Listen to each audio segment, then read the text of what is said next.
p.m.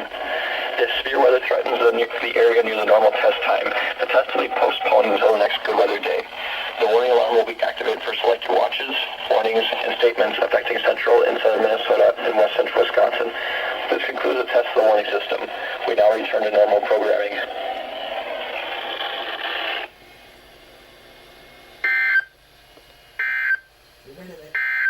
Now here